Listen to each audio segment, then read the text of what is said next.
When I say that I used to spend a lot of time on Facebook, I mean I spent hours every day. In fact, when I was contracting from home, I would wake up and walk for an hour or two, come back and meditate, watch YouTube as my therapy, and then hop on Facebook for at least 3 hours. I had people who I regularly connected with and followed, and there was a lot of engagement with racial issues, and with me related to the built environment. There were movements that I thought I would join, and the contacts were on Facebook, especially the autonomous zone that people were looking to plan. Sadly, once it was discovered, the initial planning fell apart. Basically, because I was contracting and had very little work, and the vaccine was still unavailable for regular people, I was very active on Facebook. However, I was starting to get stressed from running my presence on multiple platforms, and social media can be a very demanding medium.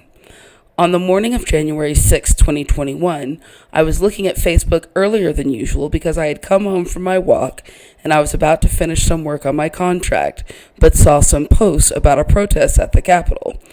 I was surprised, but since the George Floyd protests, I expected some drama in Washington, D.C.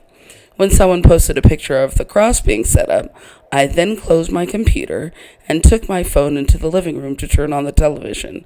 I put the volume up very low because my roommate worked from home, but there were already swarms of news coverage, and my roommate came out of her room because she had apparently gone offline to see why I was in the living room.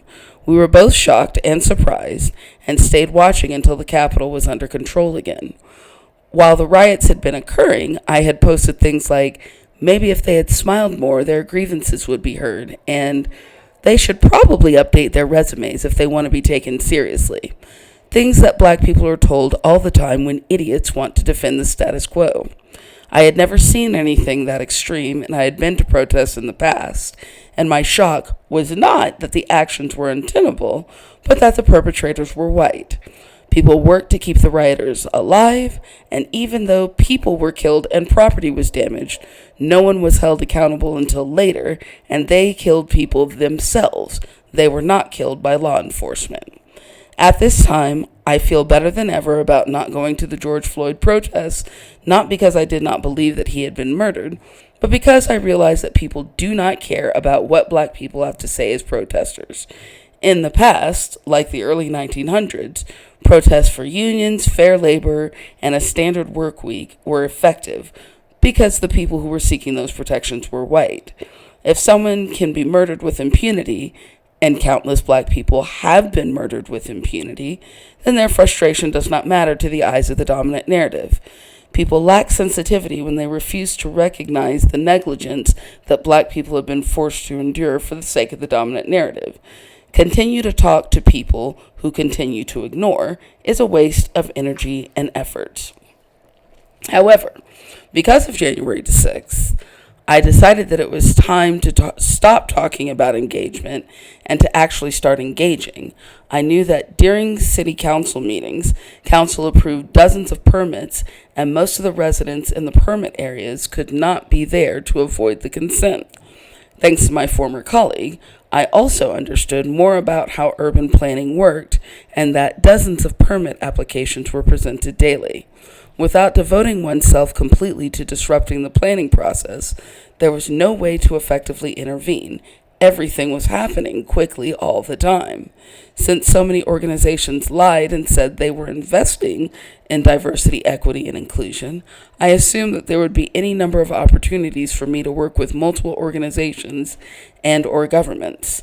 During July, after January 6th, Lieutenant Governor Dan Patrick was talking about how black people caused the pandemic, referring to how the George Floyd protests had gotten everyone into groups, which was supposed to be against the rules.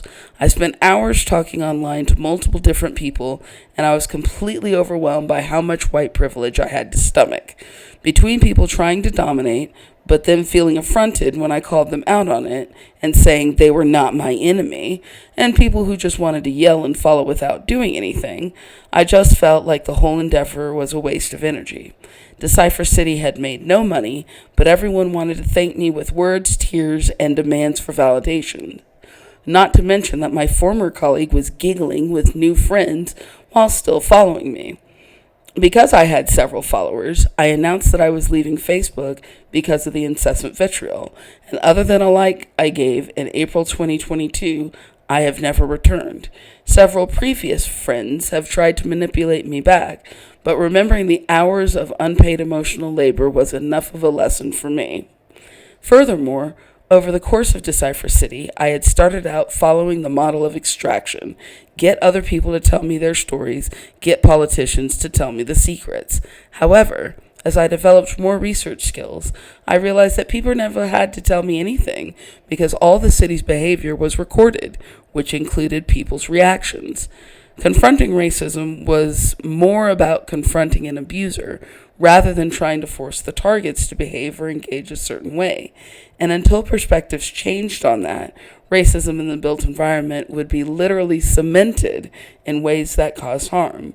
After all, marginalized people deal with people demanding to extract from them on a regular basis, so it stops mattering who is asking for them to give of themselves yet again.